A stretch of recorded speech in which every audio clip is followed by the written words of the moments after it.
आज झारखंड की सरकार ने द्वितीय अनुपूरक बजट पेश किया है। 8,000 से ज़्यादा करोड़ रुपयों का मांग इन्होंने किया है। आप देखेंगे कि जो अपना मूल बजट इन्होंने पेश किया था, आम बजट, उसके प्रावधान नित्य जितने भी घटक है उसमें इनकी जो कार्रवाइयाँ हैं, उसमें जो खर्च है वो 20 से 30% के अंदर भी नहीं है।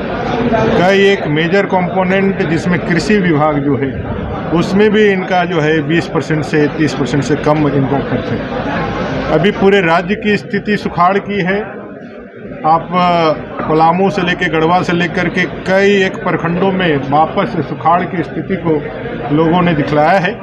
लेकिन दुर्भाग्य यह है कि राज्य सरकार पता नहीं किस चीर निद्रा में सोई हुई है कि सुखाड़ के राहत के लिए जो पैसे का डिमांड, जो रिपोर्ट सबमिट करना होता है केंद्र सरकार को, इस राज्य सरकार ने उसको डिमांड भी नहीं जनरेट किया है, मांगा भी नहीं है, ना रिपोर्ट सौंपी है। इससे लाखों करोड़ों जो यहाँ के किसान बंधु हैं उनको जो इस प्राकृतिक दुर्योग के कारण अपने फसल से नुकसान उठाना पड़ा है, उसकी क्षतिपूर्ति, उसकी प्रतिपूर्ति इस राज्य सरकार ने डिमांड में ही नहीं किया है। जो मूल बजट है, मैंने कहा, उसके प्रावधान जो नित्य जो घटक है उसमें इन्होंने खर्च नहीं किए हैं। वहीं नए 8,000 करोड़ रुपए से ज़्यादा का डिमांड अब लेकर के आए हैं।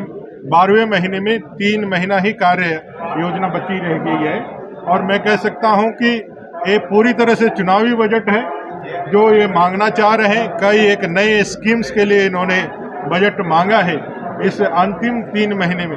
यह पूरी तरह से झारखंड की जनता को धोखा देने का और एक प्रयास है। झारखंड के गरीब, आदिवासी, दलित, वंचित, शोषित यहाँ के मूलवासियों को धोखा दे करके किस तरह से उनको फिर से प्रलोभन में फंसाया जाए, जाल में फंसाया जाए, उसके लिए एक बजट लेकर के इन्होंने आया है। मुझे लगता है कि जब इस बजट अनुदान के विषय में बहस होगी तो सारे विषय एक एक करके इस सरकार के समक्ष लाएंगे हमारे माननीय सदस्यगण। लेकिन मैं इतना जरूर कह सकता हूं कि झारखंड के जनता के आंखों में धूल झोंकने के लिए वापस ये बजट का लेकर के आए हैं। इनको बताना चाहिए कि अभी तक इस वित्तीय वर्ष में अभी तक आपने किस मद में कितना खर्च किया है और उसके बाद इस बजट को आगे लेकर के आना चाहिए। कटौती प्रस्ताव के माध्यम से हमारे माननीय सदस्यगण इस विषय पर जरूर बहस करें। ये सत्ता पक्ष का लगातार सदन के बाहर और भीतर जो प्रदर्शन देखने को मिला, 2 बार हाउस बाहर, क्या लगता है कि हाउस चलेगा? सत्ता पक्ष तो बेमानी प्रदर्शन कर रहे हैं। मैंने कहा सदन के अंदर कि राज्य सरकार को इस सदन, जब यह अपने 4 साल पूरे कर रहे हैं 28 तारीख को, इस सदन के माध्यम से अपने 4 साल की उपलब्धियों पर, इसके जो जितने भी इन्होंने कार्य किए हैं उस पर बहस करना चाहिए था। उस पर जो है इस सदन को माध्यम बनाना चाहिए था। लेकिन राज्य सरकार ने इस सदन के कार्यावधि को छोटा करके और जिस तरह से बहस और बाकी चीज़ों से बचने का प्रयास कर रहे हैं, ये साफ दिखलाता है कि राज्य सरकार के पास बतलाने के लिए कुछ भी नहीं है, अचीवमेंट के रूप में कुछ भी नहीं है।